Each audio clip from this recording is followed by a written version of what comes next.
Hello students, welcome to the concept of qubits.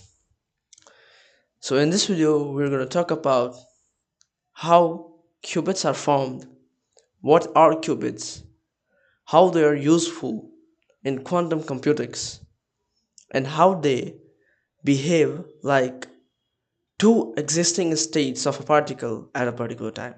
As you can see, all of this right here, this is a qubit. Just consider this a spherical structure, a qubit.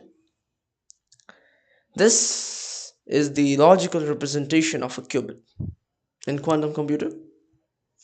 Basically, in classical computing, our classical computer use bits. A bit can be a 0 or can be a 1 at a particular time. But in quantum computers use qubits, which is also known as quantum bits. Quantum bits uses a term so called in quantum mechanics superposition. By the help of superposition, qubits can be in the state of 0 and 1 at a particular time. Yes, my friend, a bit can only represent only one value, either 0, either 1. But a qubit represents the value of 0 and 1 both at the same time, which makes the calculation exponentially faster. So, let's start with a new concept of how qubits are formed and how they help in calculation and quantum research. So, to understand qubits, we first need to understand the term superposition. The term superposition means that a particle, if it is superpositioned, then it can represent two values or two states of its own at a particular time. So, there is an electron having two lobes, either horizontally or either vertically.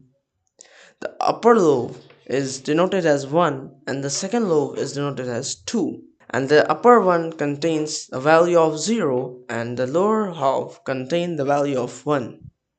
And similarly, when it spins at the speed of 300 million RPS, then it creates a system which is representing 1 and 0 at a particular time. There is an exception that if you observe the particle very closely, then superposition will not exist anymore. So suppose we have a spinning electron in our frame, and if we slow down the video, that it will capture a single frame of a spinning that electron. That single frame will let us know that which one of these values were available on that frame.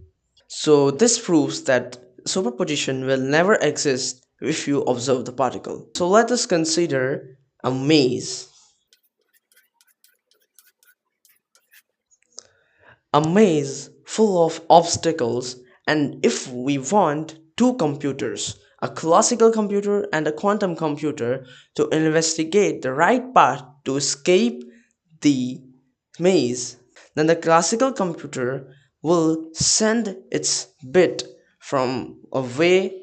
If it finds an obstacle, then it will return back to the starting position and it will start searching from the different ways. Where, as I have told you, quantum computers have two different values at the same time. So it will send two particles in two directions, and if one particle got obstacled, then it will tell the another particle that I got the obstacle, you find your way. And how this another particle is able to connect with the first particle, here comes the concept of entanglement. Now, what is quantum entanglement? Basically, the connection between a qubit or between two qubits is known as entanglement. This entanglement also exists when two qubits are superpositioned. And entanglement exists when superposition qubits are not under observation. So let us consider we have two qubits. One of them is Ben and the second of them is Zen. So the bends represent a logical value of its qubit is A0 plus B1, and Zen represents a starting value of A1 B0. Now Ben starts to calculate and ends the calculation at A1 plus B0. So let's just suppose that Ben starts to calculate at the starting position, starting alignment, and ends the calculation at this alignment. This is called the ending alignment, this is called the starting alignment. So as you can see, the value of A spin is 0 in the starting alignment, but the value of A spin is 1, which is the upspin in the ending alignment, and the B is 0 and B is 1 in the starting alignment, and B is the 0 in the ending alignment. The ending results the calculation of x squared. Now Zen will have to calculate further. So Zen will start from a to the power 1 plus b to the power 0 is equal to automatically x square, because quantum algorithms are instructed to make the starting value connected or equivalent to the starting value of another qubit which has not started calculating yet. So this is how quantum entanglement works, and two particles which are quantumly entangled and superpositioned contact between them. Actually, there is an experiment which is also known as split experiment, where two pages having split curves, and when the electron beam passes through these splits, it will create an interference point like this pattern. This is because if we connect two waves,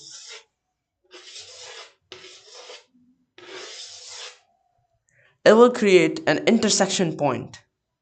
This is called constructive interference, and it will also create a destructive interference parallel to the constructive interference. This is why the most of the electron particles are concentrated here, so they make an interference pattern.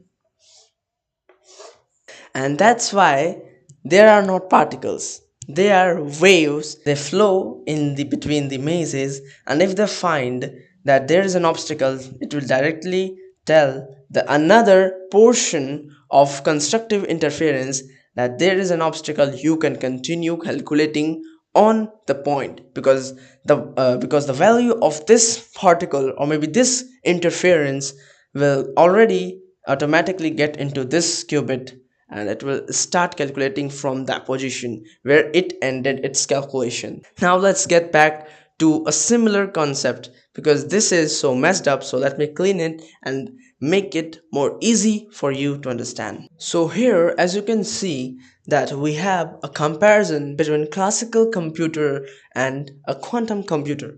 As you can see, there's a one qubit which represents an upspin and a downspin at a particular second, at a particular time, and it represents a value of 2 bits at a one time. So it is represented as 2 to the power 1, where a classical bit represents only upspin at a particular time and a downspin at a particular time, and it represents one value with one system, and same goes for another bit. Basically, this classical bit system is represented as a transistor system. In nanotechnology, transistors are basically the building blocks of processor, where two circuits are attached with transistors. If anything is said to be true, then the transistor current flow towards the 1, and if anything wants to be or said to be false, then transistor travel towards the 0. This is basically different. That's why I'm putting 2 bit values. They also are in same system, but only one can be represented at a particular time. They are in a one system, but they can represent both the values at a particular time. We will further discuss these topics in quantum algorithms, but first we will understand superposition more correctly. So let us suppose we have two boxes and we have two items, and that is stone and gem, and we have kept that item in these random boxes, and then we shoveled it, and now we don't know in which box what thing is kept. So for this box, if we are able to predict it, like there will be gem, there will be 50-50% chance. But if we talk beyond the prediction, what probability is, there will be stone and gem also. Both will be in the box, because we cannot say that both will not be in the box, because there is something in the box that we universally know, but what what is inside the box we don't know. So there will be the probability of both being in the box. So yeah, there is a probability of both being in the box, and there is a probability of both being in the box. But if we observe this box by opening them, then we get to know that this box contain stone and this box contain gem. When we observe the first box, we don't even need to observe the second box to get the answer that what kind of item that this box is containing, because we got the information directly by observing one qubit. A superposition will only exist when they are unobserved, and this is how two superpositioned particles contact and share information. Let me explain it to you again. We don't know what kind of item is put it in the box. There are two items we know universally, that is gem and stone, but we don't know in which box which item is kept. So for a single box, such as box 1, we have the probability of getting these stone is 50-50 chance. But if we talk about the existence, that will be the both of the existence. This both can be in the box, and that's why I'm saying the both state can be represented at once by the help of superposition. And the same goes for 2. But if we observe any single box, let's suppose we observe first box, by opening them we get stone, then we eventually we know at that time that this second box contains gem. So this is how, without observing this box, we have got the data value of this box. Similarly, qubit can be storing some values inside them, and if we observe the entangled qubit regarding to that qubit, then we will get the value of the qubit. We will discuss these things more in quantum algorithm, then that will make sense when the things getting more complicated and scientific. Now in today's time, most powerful quantum computer, which is IBM's IBM's quantum computer, which is of about 137 qubits.